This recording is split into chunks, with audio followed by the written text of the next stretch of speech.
At least 50 people are thought to have died as a tornado and storm hit several U.S. states, collapsing buildings and trapping people inside.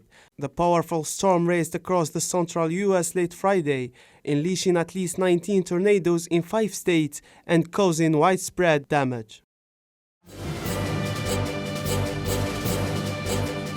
On Friday, people took to the streets of the capital to protest the provisional government of Haiti's decision to raise gasoline and other fuel prices. In response to the government's price increases announced Tuesday, some protesters erected burning barricades on major thoroughfares in Port-au-Prince. Gasoline prices increased from $2 per gallon to $2.50 beginning Friday, while diesel prices more than doubled, rising from $1.69 to $3.53 per gallon. The increases in the price of fuel have already led to higher fares on public buses. Shoppers also encountered higher prices for basic goods on Friday due to the growth in transportation costs in the poorest countries in the Western Hemisphere.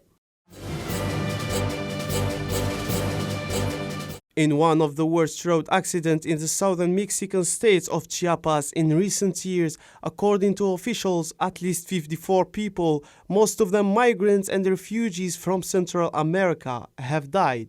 Due to the crash of a truck they were traveling in, the vehicle carried more than 100 people inside, according to local officials, although the number might have been as high as 200, with reports that some of the bloodied passengers fled the scene for fear of being detained by immigration authorities.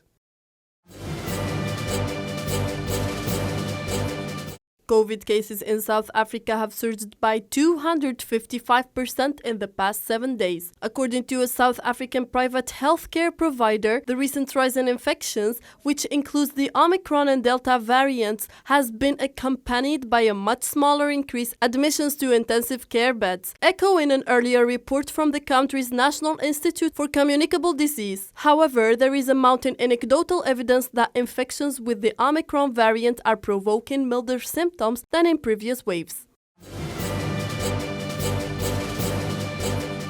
A third booster dose of COVID-19 vaccine provides 70 to 75% effective against symptomatic infection from the Omicron coronavirus variant, according to the first real-world study pitting the jabs against the new strain in the UK Health Security Agency.